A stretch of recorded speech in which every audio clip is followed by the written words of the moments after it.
রাত পোহালেই ঈদুল আজহা, সে সময়ে তাই রাজধানীর হাটগুলোতে চলছে কোরবানির পশু বেচাকেনার ধুম। রোদ কাদা মারিয়ে পরিবার আত্মীয় স্বজন নিয়ে অনেকেই এসেছেন হাটে। চাহিদার শীর্ষে ছোট আর মাঝারি আকারের গরু। এদিকে ঈদের একদিন আগে ক্রেতার চাপে গরু সংকট দেখা দিয়েছে রাজধানীর হাটগুলোতে।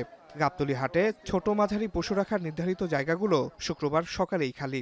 এতে রাজধানীর বিভিন্ন এলাকা থেকে ছুটে এসে কাঙ্ক্ষিত পশু কিনতে পারছেন না অনেক ক্রেতাই।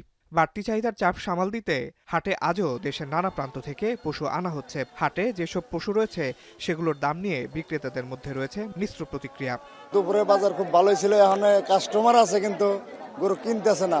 বাজারে এখনো ভালো গরু আছে, কাস্টমারও আছে, কিন্তু অত কিনতেছে না, আবার যে কিনে সে কিনে নিয়ে যাইতেছে আর কি। আমি সর্বমোট গরু আনছিলাম 10টা 3 দিনে, আমার 9টায় বেচা শেষ। এই ছোট একটা গরু এখন বর্তমানে আছে, এটা বেচা হলে আমি চলে যেতে পারি আর কি বাড়ি।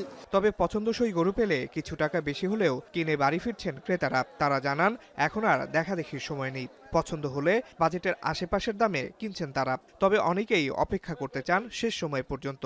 যতগুলো গরু আছে সবগুলো বিক্রি হওয়ার মতো, তো তারপরও গরুর যে সমস্ত বিক্রেতারা আছেন ওনারা দাম ছাড়তেছেন না। এই সাধারণ একটা গরু কয় মন হবে? 12 মন হবে। তো 12 মনের গরু অলরেডি 4 লাখ বলে ফেলছে, দিচ্ছে না। গরু আছে প্রচুর, কিন্তু এই জায়গায় দামটা একটু বেশি চাচ্ছে, আর আমার বাজেটের সাথে আমি মিলাতে পারতেছি না, যার কারণে একটু লেট হচ্ছে আমার। বিকালে গিয়া এমন একটা পরিস্থিতি হয়েছে, এই হেয়ারও যায়, হেয়ার যায়, আর পাবলিকে দেখে অনেক গরুলারা এই চেতাইছে। এবার বড় গরুর তুলনায় ছোট ও মাঝারি ধরনের গরুর চাহিদা বেশি থাকলেও শেষ সময়ে এসে বড় গরুও বিক্রি হচ্ছে বলে জানান বিক্রেতারা।